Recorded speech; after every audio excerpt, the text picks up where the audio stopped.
here we are. Merry Christmas, everyone. Though I think technically yesterday was Christmas, but usually advance things. I'm sure it's Christmas for some people somewhere who's probably watching this. So let's just see, make sure everything's going on. All right, we are good to go. And I usually say the preamble. Today, for anyone watching the recording, this is going to be part 3 of a Boston trip I took back in 2003. It was part of a conference run by the MIT Transportation Logistics Institute. Blah, blah, blah, blah. Stuff happened.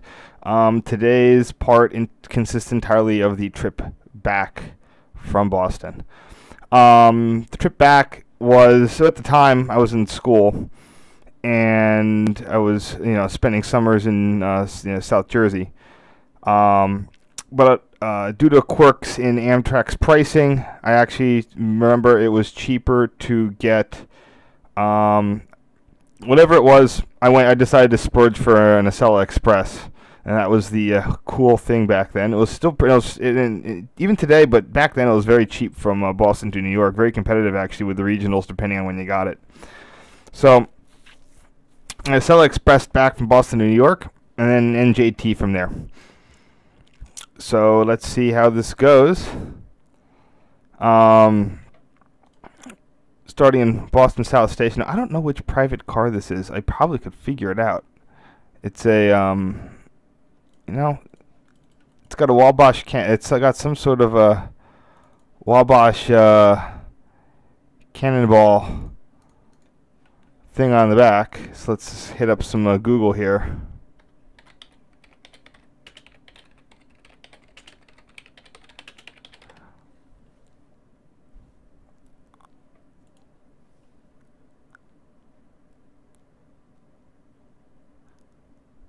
That's the one.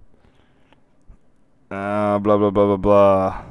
Come on, what's the, it's one of those, it's interesting how the, you can sort of just go on the American Association of Private Railcar Owners site, and they have, like, you can just book rides on these things.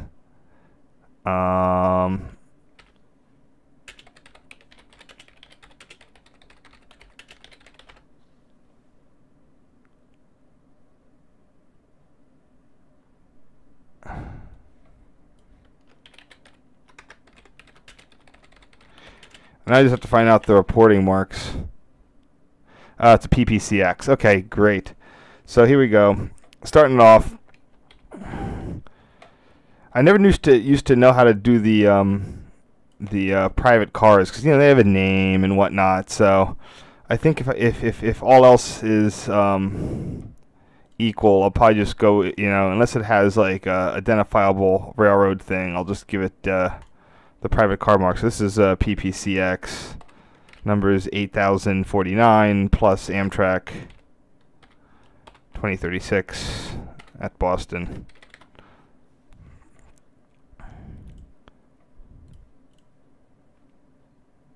Let's see if we got any people. We got a couple people. Say hi. All right, here we go. More often than not, when I'm in Boston, it's just gray and crappy. So I'm gonna try to route this guy a little bit back. There we go. Which was no different this day, back in 2003. But it was one of my first times there. I was definitely going to take advantage of whatever it was at South Station. Today I can hardly be bothered. The angles aren't the greatest. But, one of these days the Acelas will vanish, and won't you feel dumb when you realize you could have taken more pictures of them. Just like the AM7s. Here we have 920 coupled to 948. I think both of those look like they're rebuilds. I don't have the rebuild list. I mean, I could go find it. It's on Wikipedia. But I don't have it right now. I'm just doing some minor corrections on these. Oh, I mislabeled the image back in the day. I labeled that as 928, 948. Again, it's interesting all the things you catch when you do this again.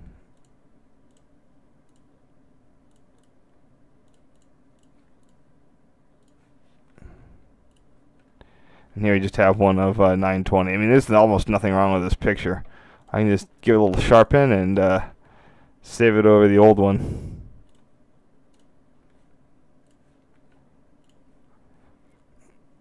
What? Like, what was I doing with this? I don't know. It looks like I have that other one in the angle there, so. Texas flag.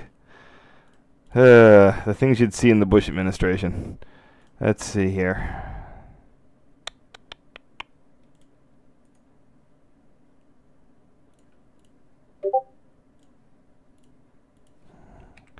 I'm just gonna. I think that I think that was 2021, so I'll just do that.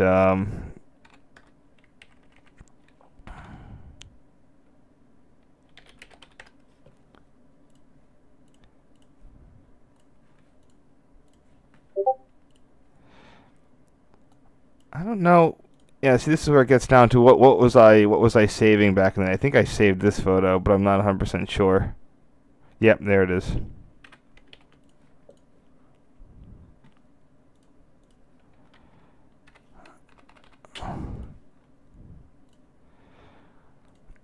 I definitely can't say that the AEM7s were cleaner back then. I mean, if they just came out of a whatever, they were pretty clean. But they still look newer. You know, I can't put my finger on like why. It just there's a certain type of degradation that happens that's unrelated to dirt. Oh, this was fun. This was a cutesy one, although it's a little blurry. I've caught these ads at Amtrak stations for a while. You'd see here we got a Peter Pan bus, basically a Peter Pan Chinatown bus type ad right at the end of the platform. I've seen United Airline ads on platforms at 30th Street. I've seen airline ads. Wherever I think Amtrak's gotten a lot better about not allowing these ads in their stations.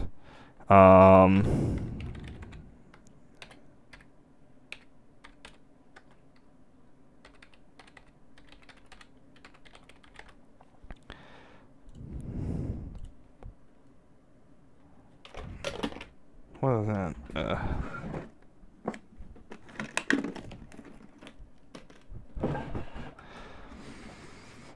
Oh, look, see? So, here's an interesting thing I can tell happened here. So, my old digital camera was an Olympus. It was one of those, it was a mid-range point and shoot. It was one of the cheap point and shoots. And every time you turned it on, the flash would default to on, and like pretty much flashed all the time. And you'd have to hit a flash mode button 5 times to get the flash to turn off. And it would oftentimes, especially when I had to do camera new, I would forget about it. So you can see here, because it's lit up the reflector on the 920 that I had forgotten to take the flash off, and it flashed everything. That was really bad when you were trying to be covert about taking photos back in the harassment days.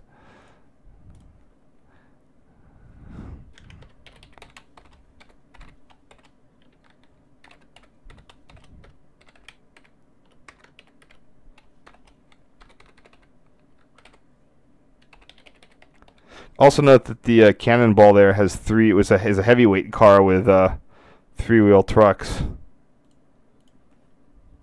Oops, forgot to resize that.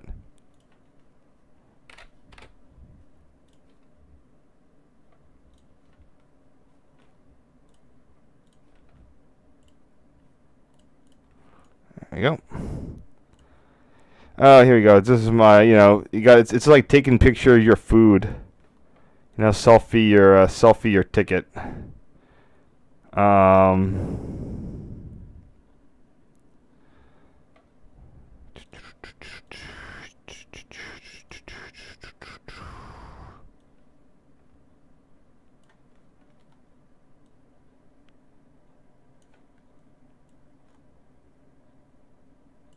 was like, oh man, I'm gonna take the Acela.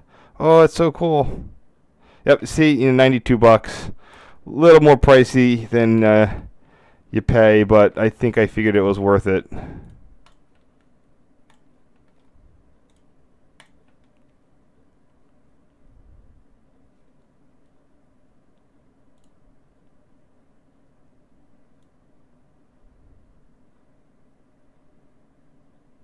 What did I call this?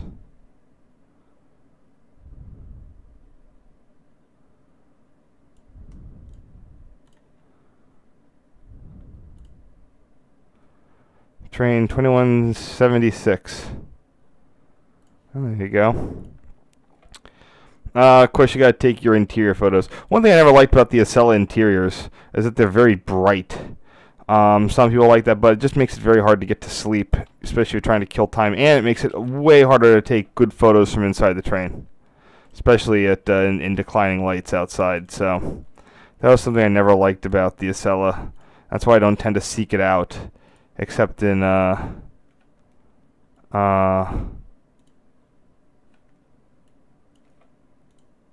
you know, not all the circumstances.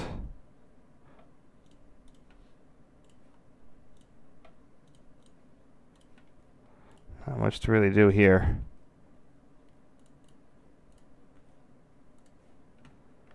Just power through them. Now, see, the Acela interiors are not. I mean, the seats, the mechanics, I think, are kind of falling apart on them. They are not nearly as nice and clean as they were back then. They work, they're fine, but they always look a little world weary these days.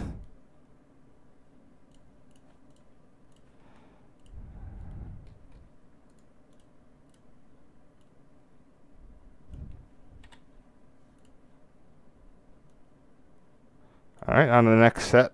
Let me see what's going on. Am I still broadcasting? Yep, that's good. No, I have a few photos from the Acela. But the neat part was that... Oh, hold on here.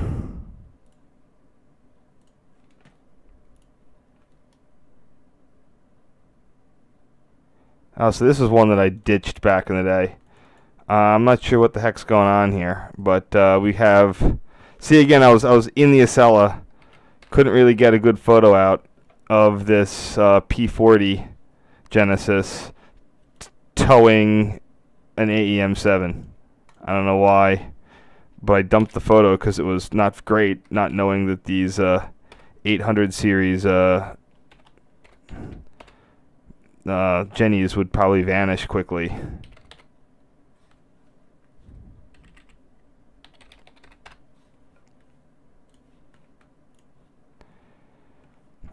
This might be another one that I didn't really care about.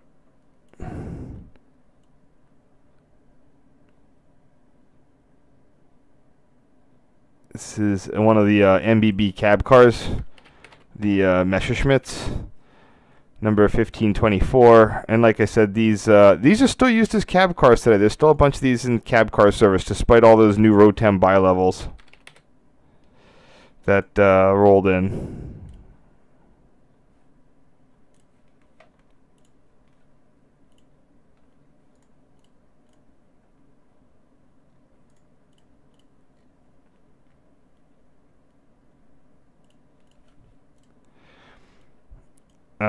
Here's we have Attleboro Tower. This still survives today, despite being wood. Was active through the end of the CTC on the thing, the north end of the NEC. This is SS-165, and my train would have been going about 150 miles an hour through Attleboro, so it's on one of the 150 zones.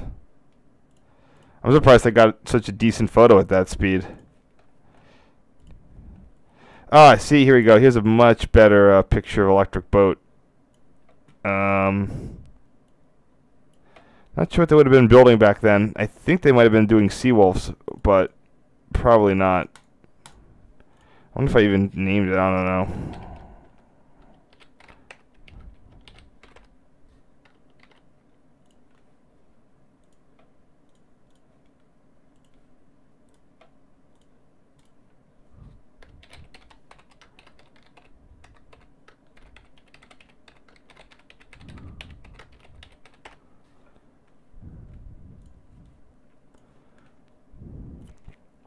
So here's an interesting thing. I'm not quite sure where it is or what I would name it, but the for the longest time, there was a surviving New Haven suspended semaphore signal on the Hellgate line.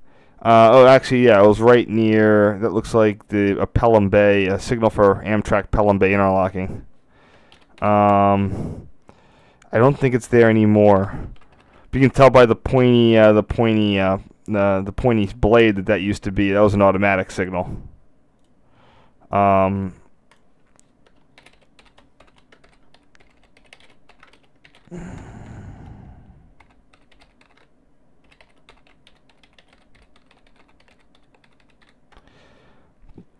But yeah, that was there for years. All right, here we go. Here's some cool pictures of A interlocking. Now, in New York, I transferred to NJT to go to Hamilton, where I could get a ride home for the rest of the last mile. And despite NJT's absolutely abysmal,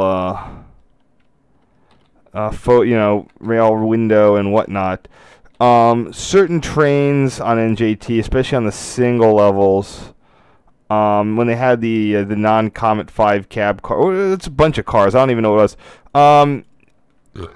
It might have been today. I would get every so often you'd get people riding the rear cab. One time I remember I was riding with an NJT manager back there who had no problem with me there. Other times the train was just so full that regular commuters would just hang out in the back of the cab. Other times the door would be open. With the new rolling stock, especially with those doors that close all the way and whatnot, you don't quite get these opportunities. But this was quite and this is something else you don't see anymore because this has all been overbuilt by a hotel or whatever. Also interesting to see here, you can see which routes aren't used that often. For example, so this is coming out of Penn Station, and this crossing ladder here doesn't see a lot. You can tell all the rusts on it. That's a real shame that this sort of view is no longer available. It was really neat. And here you have one with a Long Island Railroad train.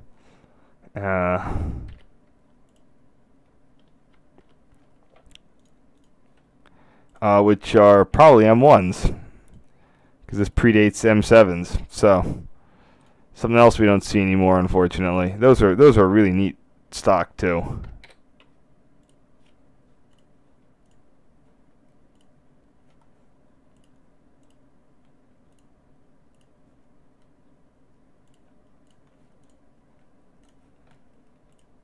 Here's a cool picture. Again, not one you get a lot these days. Also, this whole complex has been totally peppered with all manner of security cameras and stuff. But it's interesting that sort of that original 1911 portal is still there. You can see the notch where they had to notch the catenary things so the trains could clear.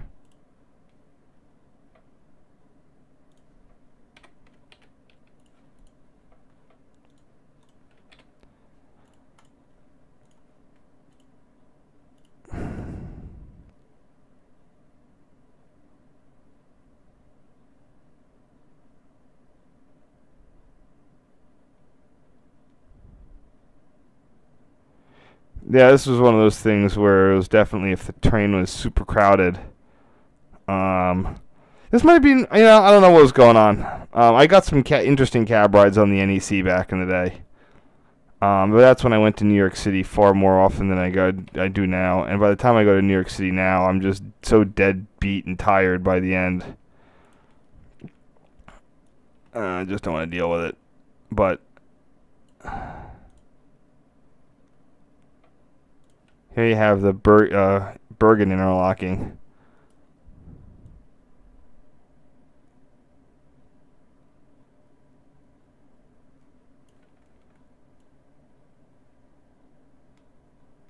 Just crop this there. There we go. Still a pretty wet day.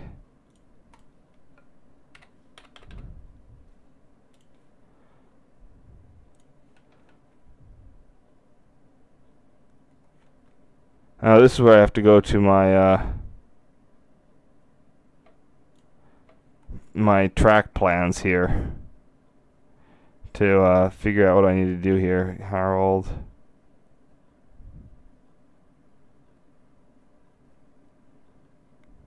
Let me just pull out.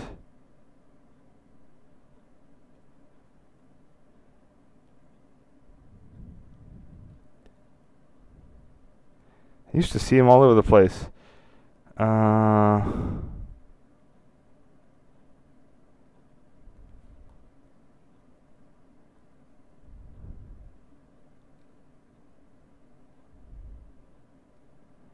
Sorry about that. Let me just get my track plans up here. Okay, Harrisburg. Come on, where are you? Springfield line. These were. Oh, yeah, there it is. NYP, Ada Manch. There you go. Track charts, Bergen. It would be signal 2E showing a clear there at Bergen. Like I said, Amtrak uses an algorithm to do all its switches, signals, and everything. So that's one of the nice things. 2E.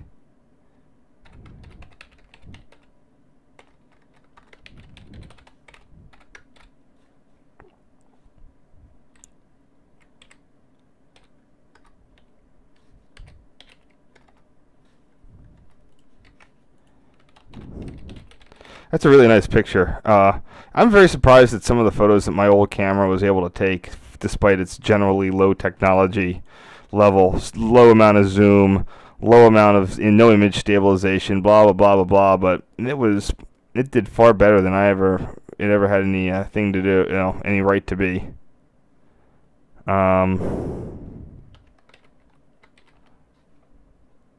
So here are speeding through Secaucus on which track's that? That would be 3. So it's the island in the middle serves B track and A track. So this is the sidewall platform.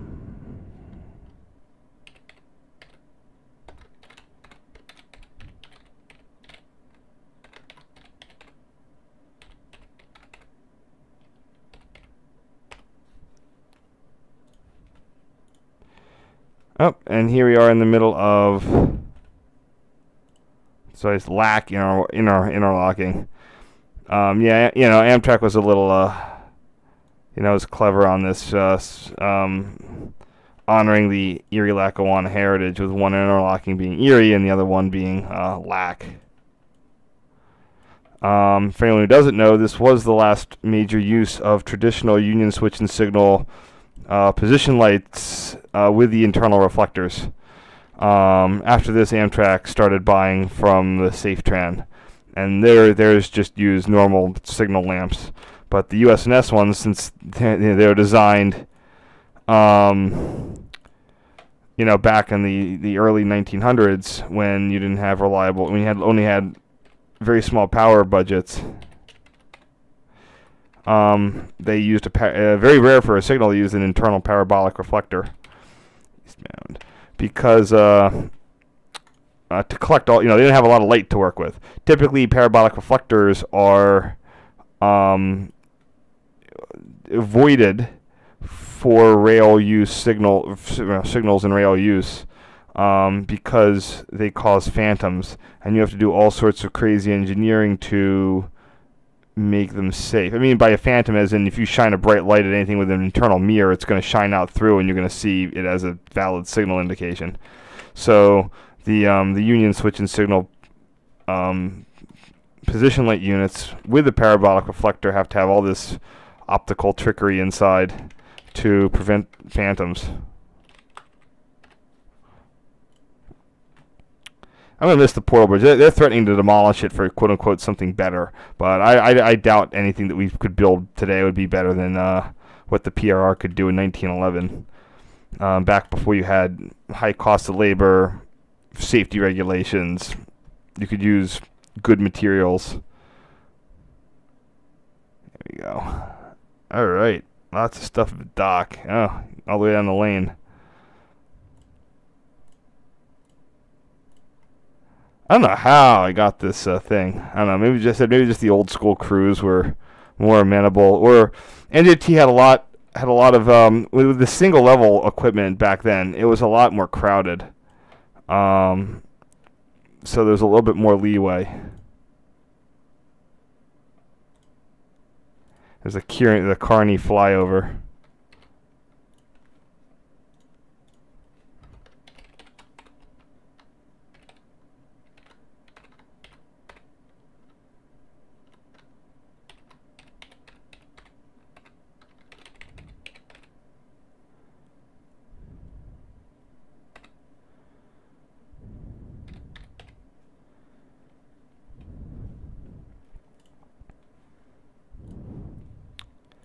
See who's around. I got some people. Here we have the. I'm pretty sure this used to be part of Hudson, but right prior to this, Amtrak came through, closed the tower, and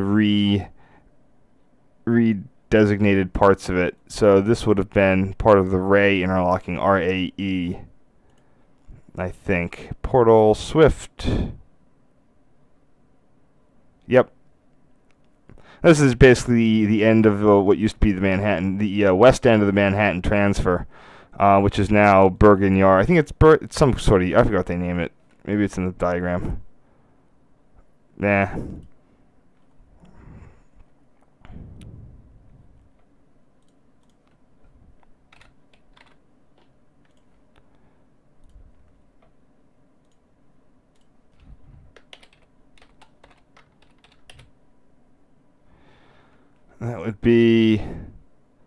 That'd be the 2 east signal,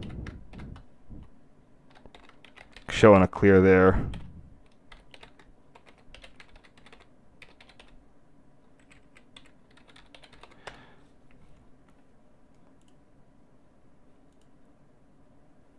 Very interesting day when I was coming back. Here, coming into dock. Uh-oh, I have to go to my I have to go to one of my other references here. So, first interesting thing, you have a signal for dock there, and the other one's an auto. It's the 80 auto. Let's just go into one of my reference materials so I can pull up a diagram for this.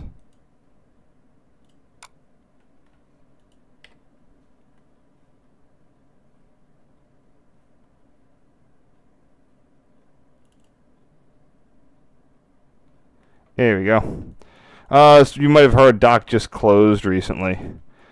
So yeah, so that's interesting.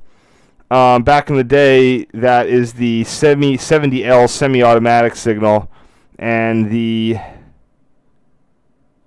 that was an auto. So that's totally original there. So it's a dock 70L semi-automatic exit signal. And then I don't know why the 80 is an auto, but I'm also not sure what I'm going to do with this picture. I'd love to zoom in on that gantry a little bit more, but I'd have to chop a whole bunch of stuff out of this, including those neat things. So I might just leave this alone. It's unfortunate they don't have. There's not much more I can do with it,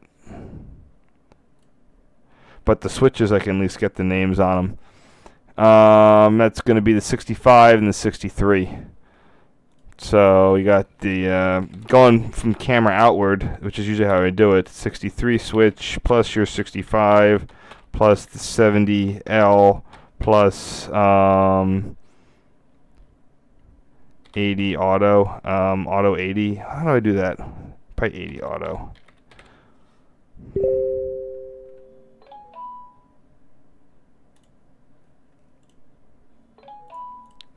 Oops, I forgot to resize that. There we go.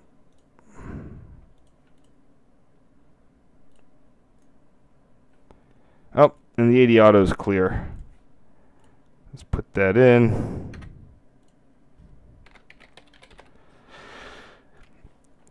Coming up next. So this is one, there's not too much specifically here, so this is where I'll just give it a generic, dock east interlocking name. I don't know what I was calling them back in the day, but I really wasn't good at naming things properly. Plus I got a path train. Plus, there's and that warehouse there is demolished. The Harrison station is being totally gentrified. Yeah, whatever happened to grit? Newark can't be gritty. I don't know what can. That's a shame. It's also a shame that Path doesn't have nice equipment anymore. Let's see what I called this. Probably that. Int East. Yeah.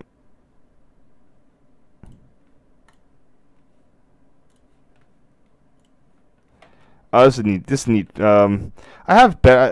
Let's see if I can clean this up a bit first. Again, it's a huge shame that the dock just closed.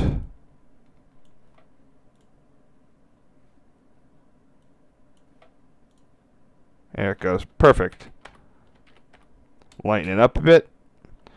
One thing I've been noticing that I just saw today that the nameplates seem to be disappearing from a lot of the old Amtrak towers, even the closed ones, and they never used to do that.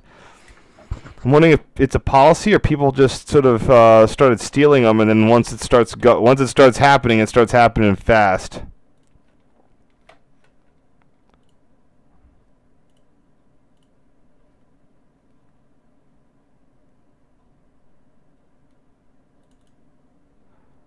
There it is.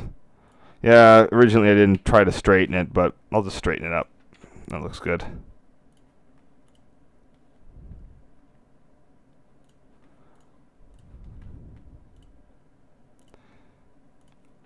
Oh, here we go. This is cool. Inside of the drawbridge with a set of Arrow 3s. Arrow 3s with non-painted roofs because they probably weren't leaking that badly yet. Let's see what I called this. That? Yep. See, look, there's the original ratio I was using.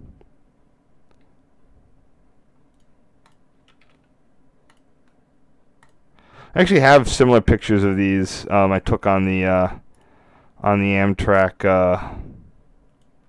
fall foliage train. It stopped at Newark Penn, but the train was so long and hung way out into dock interlocking.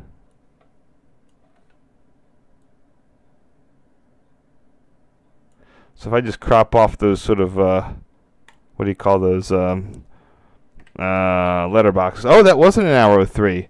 Those are the, those are Camaro cars. The Comet 1Bs that were conversion coaches from the Arrow 1s. See what you'd see back then? All sorts of fun stuff. Man, it went bad in a hurry. So that suspended signal there, which I think is those, even with in the re-signaling, some of those suspended signals survived, which is pretty wild. There's the drawbridge. Just gotta find the suspended signal. Hoo-wee. I think that is that guy. That's the 88L. No, that's the 92L. And on the other side are the 92R and 88R. Those are interesting.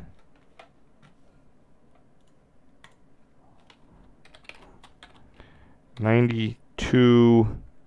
What is that? L plus 92R rear plus 88R rear plus NGT train. Okay.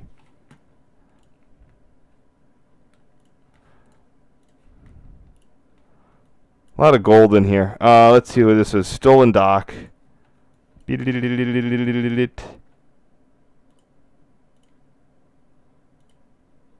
That is the 125 switch. Looking past, there's the old CNJ overpass that led to the downtown CNJ, you know, the end of the Newark branch, which was sort of a passenger line between Bayonne and Newark. It's long gone. It's a parking lot for one of the local arts, for like the arena or something. But the bridge can't go anywhere. It's kind of integral to a lot of the Newark Penn Station. So I'm just going to settle this on the dock. 125 switch. Eastbound soft. There you go. Ding, gone.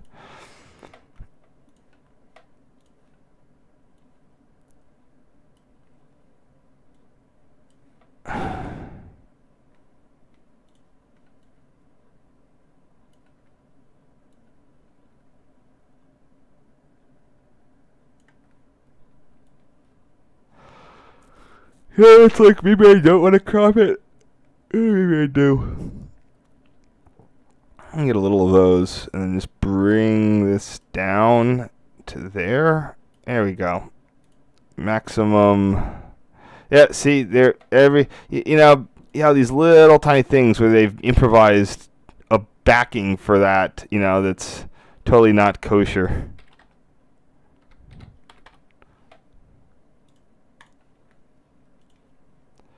So those are the 152L, 150L, 150R, 148R.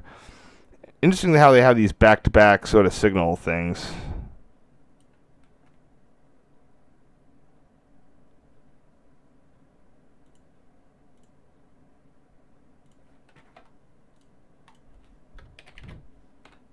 $50L plus 152L plus what?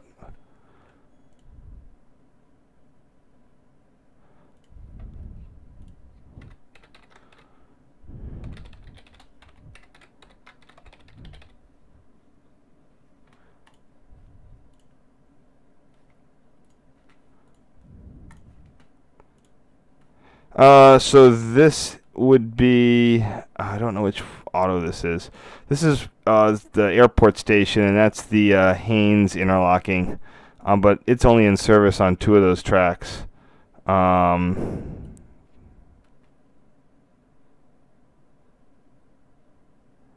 It's only in service on tracks 1 and 2.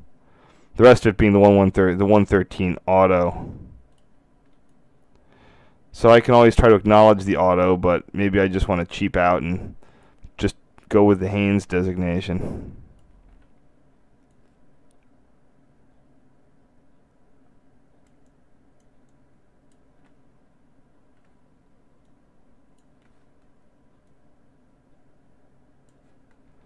I always like it when I can make the rails go to the corners of the photo. Gives a little something.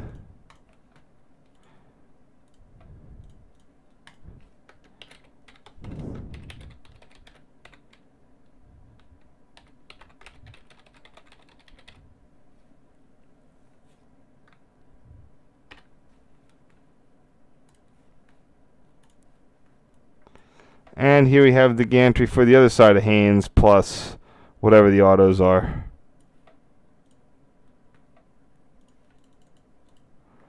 Uh, 114. And we got a Haynes, 2E clear at Haynes.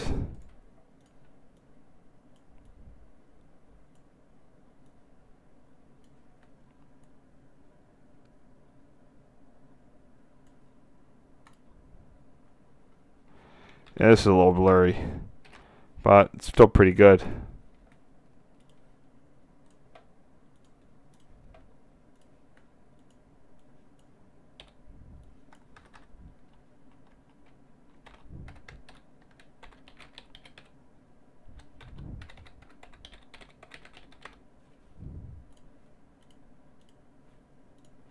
There we go. And the next one is something in lane interlocking. Yep, there we are.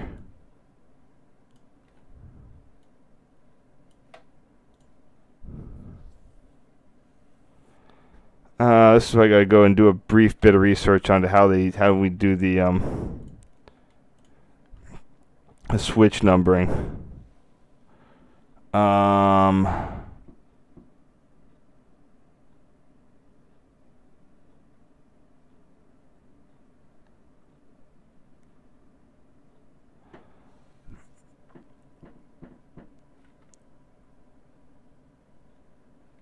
Okay, let's see. That would be, if that's 1, 2, it's the one that's farthest something. I I think in the direction of travel, it's the one that occurs first. So here we have probably going to be a 91. Is that? Let's see what track that is. It's track 2. So that would probably be something like 92 right there. Or no, it'd be like 19. Wish I had the things here for these. I could probably find them, but I don't. Wait, no, I'll just, I don't need this. It's just in eastbound. There you go. I don't need to actually figure out what any of that is. That's soft. Not a lot of freight traffic crossing over to go down there, or anything sort of crossing over that lane.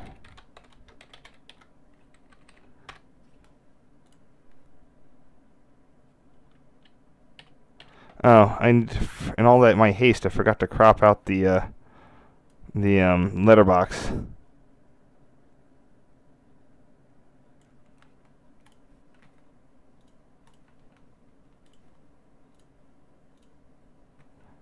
Next.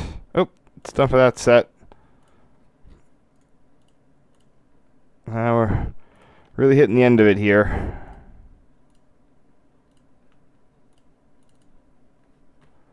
Just check what that is.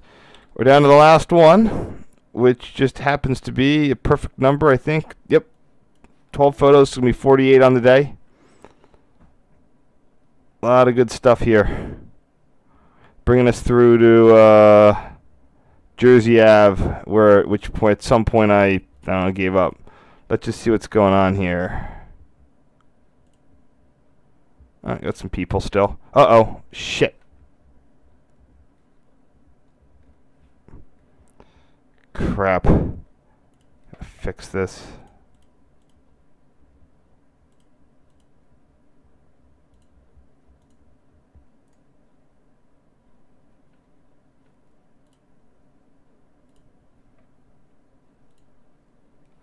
Hold on, let me fix this.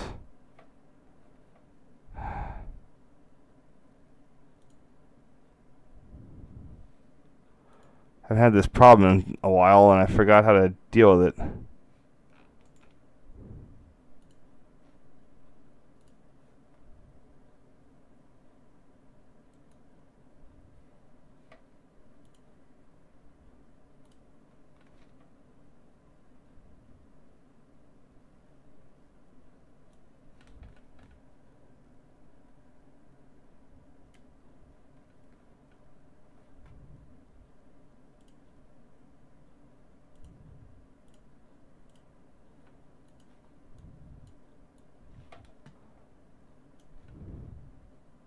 Alright, that fixed it. Hopefully I didn't lose too much for you. Sorry.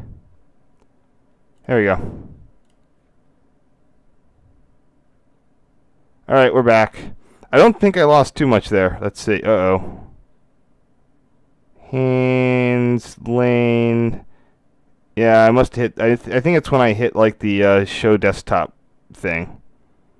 So that I didn't lose too much.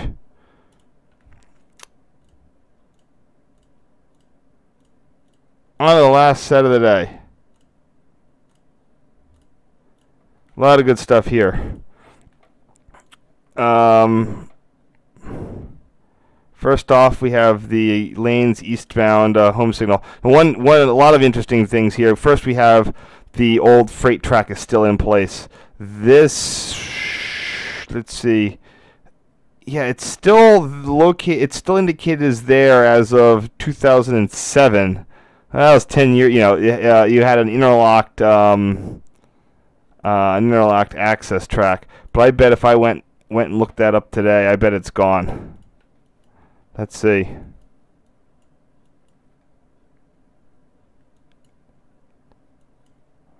There's the airport. There's the station. There's lane interlocking. Zoom, zoom, zoom. And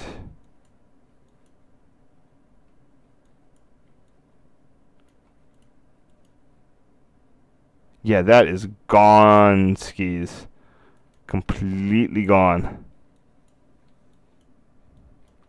Oh, maybe not. Let's look. Yep, that's gone. 100%. You can still kind of see where it used to be. But yeah, that's the old whatever switch that was, 50 something switch. Yeah, that got bonked. So again, this is sort of interesting.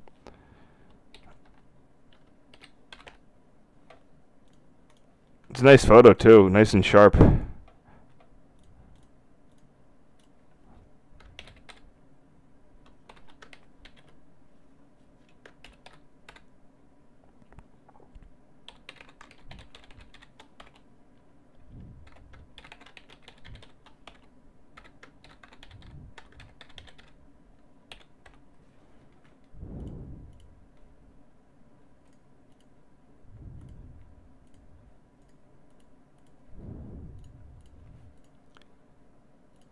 Just less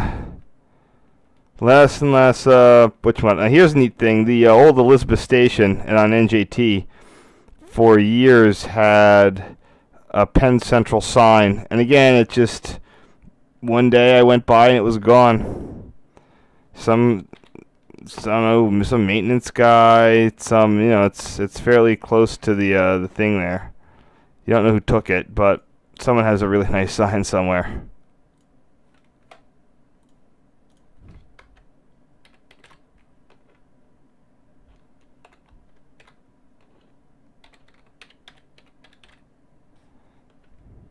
Did I list this as Penn Central? Yeah. I love that font. That's a great font. The Penn Central fan website had a study to figure out which font that actually was, and I forget how you replicate it. They found something that was quite close. Oh, here we have the super mega 6-track signal bridge at Elmora interlocking. This is at the end of the 6-track raceway between Union and Elmora. With tracks being 1 through 4 and then A and B. The reason for that is, although it seems like, oh, there some sort of express passenger thing for the PRR and blah blah blah. The original plan was to build a parallel 2-track freight main line from this point all the way down to Trenton on a semi-separate right-of-way, kind of like the low-grade line. There's actually going to be a low-grade freight line. There are grades on the NEC. You can see them in various places. And that would be track 2 with the clear. Yep. But they only got as far as 2E.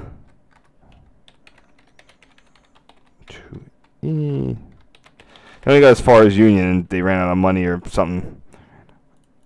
Enthusiasm for the project. Oh, here we are. Speaking of Union, here is Union.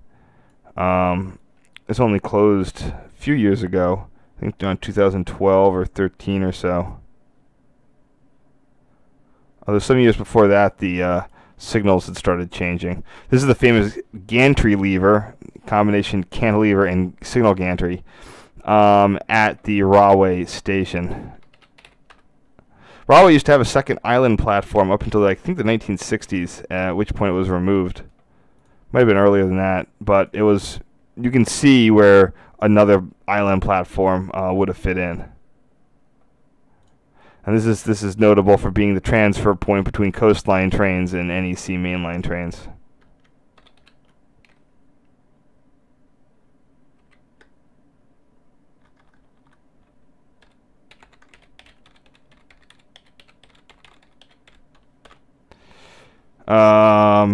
I should probably go and pull up the Union chart to properly name that mass signal, the 12R.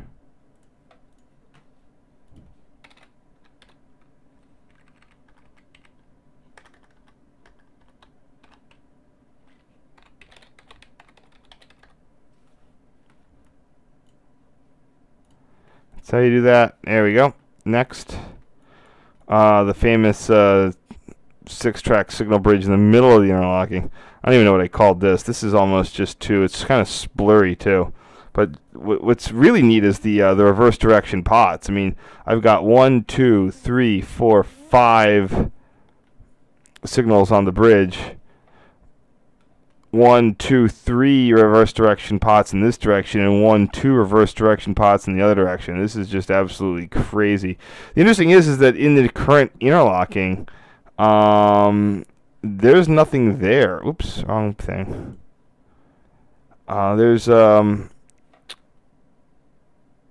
They don't do, so all these sort of intermediate, most of these intermediate, I was wondering, like, why did they never recolor them? Like everything else sort of got the color position light treatment before the tower is closed. And that's because they don't need these intermediate signals anymore to make the interlocking logic simpler. Also, they split up the interlocking into like 3. So, I wonder what I call this. But all those little pot signals are just darling.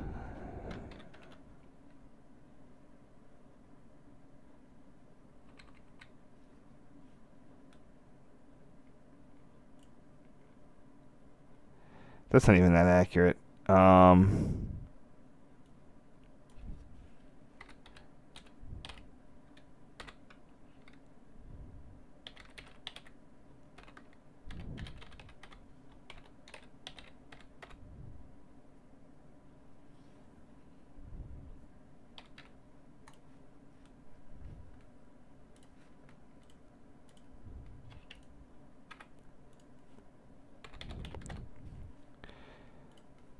Here we go.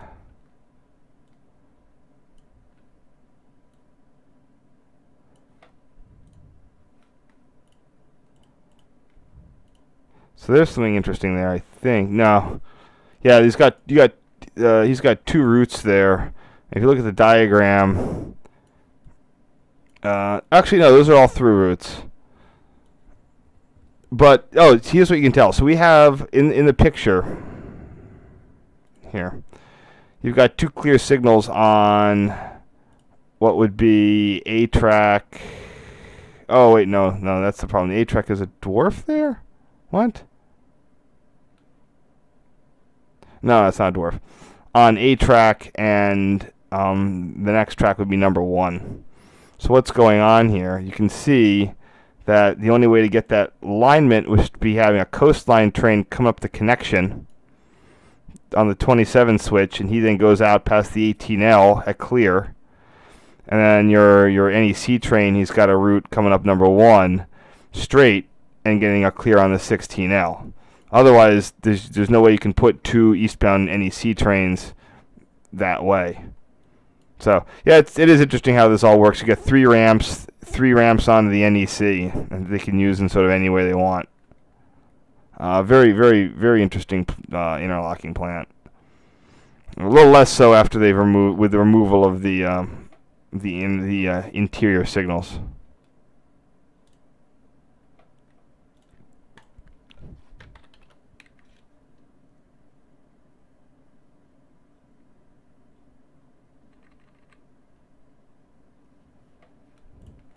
Alright, I gotta figure out how to name this thing. So that's the 39 switch. Well, J.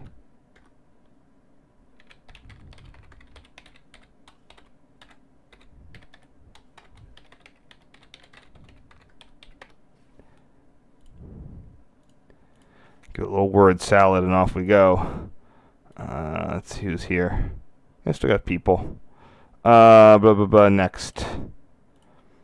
So this is actually still part of Union. Today, it's a different interlocking. I forget the name. I don't really care.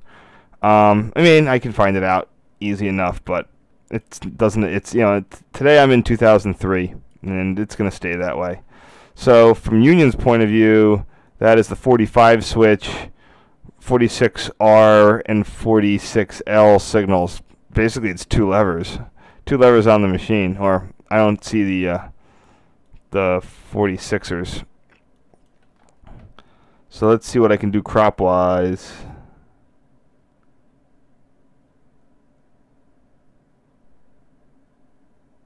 That's not bad. And are the other ones autos? Let's see.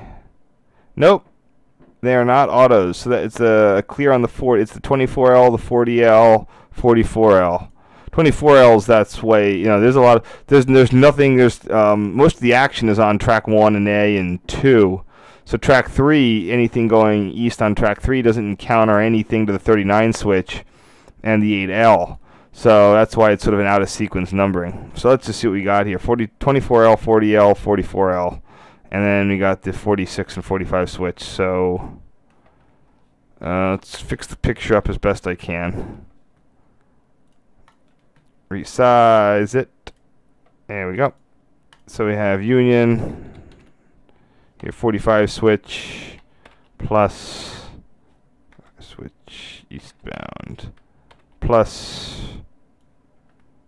24L plus 40L plus 44L clear plus 46R rear. Well, no, that's the bad way to list it. I'm just going to say it's the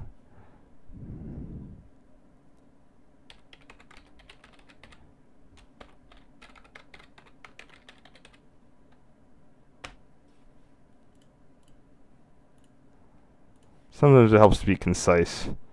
Counting our way down here.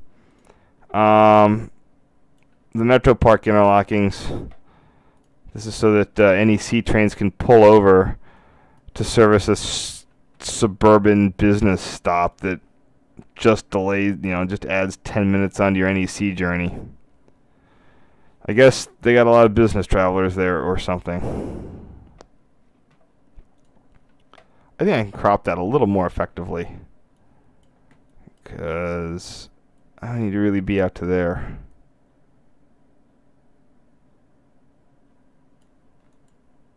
That's not bad.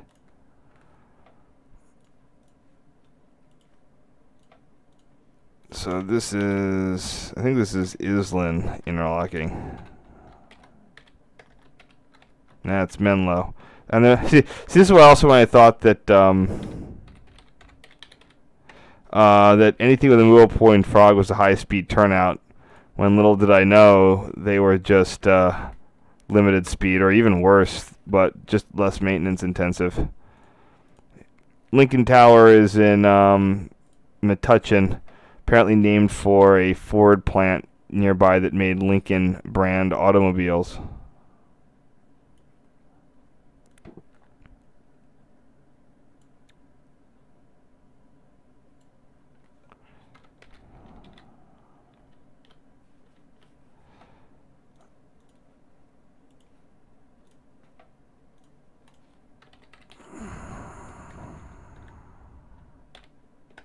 Huh, I don't get the name on it. It's strange.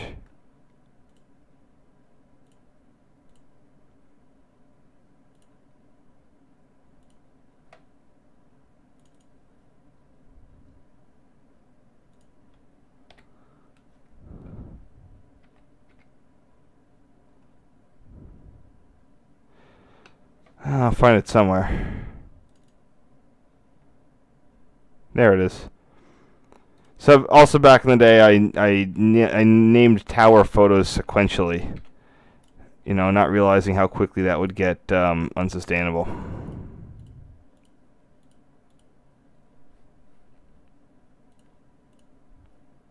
Reaching the end of our fun here.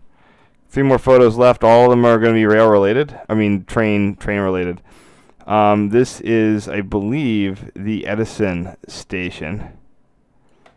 You can tell by the little hand-operated turnout, and you can also see Edison interlocking way in the distance, with a home signal for Edison interlocking.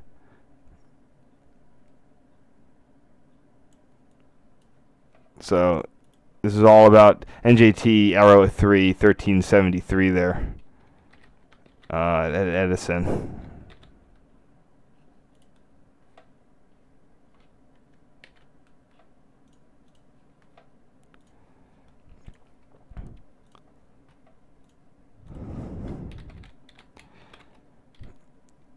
It's crazy how NJT is allergic to MUs.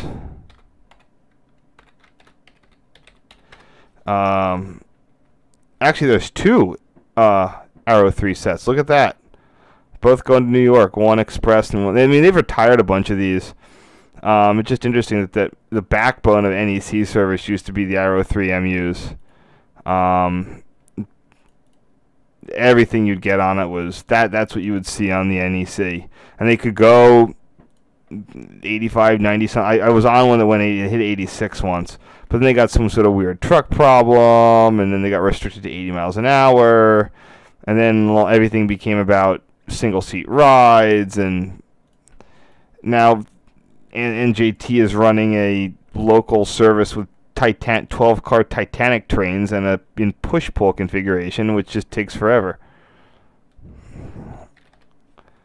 Boy, I'm just getting passed left and right here.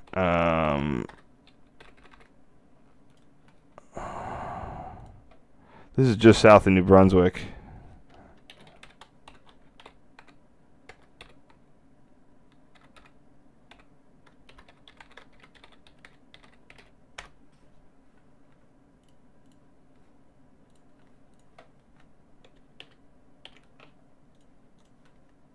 Oh, I didn't need to resize that. I was just blowing it up. Oops. Last one is the coolest one, probably. It's Jersey Ave, and it's a Phase 3 painted AEM7. That's really the best scheme that they had on those. Hands down. Really nice. Anything, it's gonna be tough to touch that.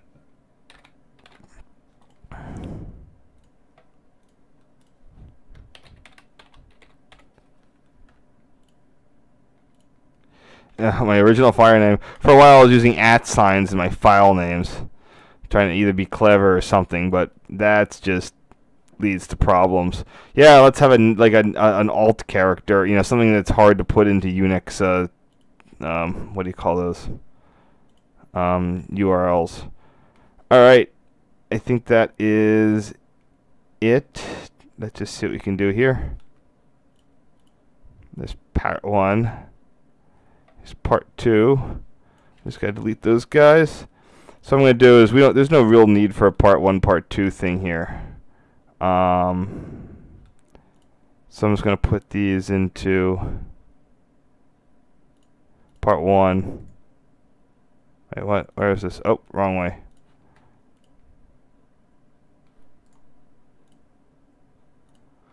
I'll throw that into part 1.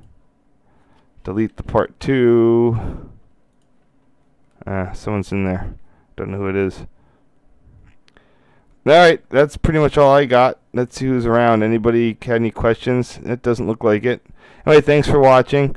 I'm probably going to find something the next... I was looking around. I was poking around for some stuff to do next week. And I did find something that was pretty straightforward. I'm not entirely sure. So tune in tomorrow. I'll probably have something. Did this pretty quick, so I won't delay you. But it'll either be something from 2005 that are necessary and pretty good, or something I've overlooked. So I'm trying to make sure that I've absolutely not overlooked anything. All right, see yous. There it is.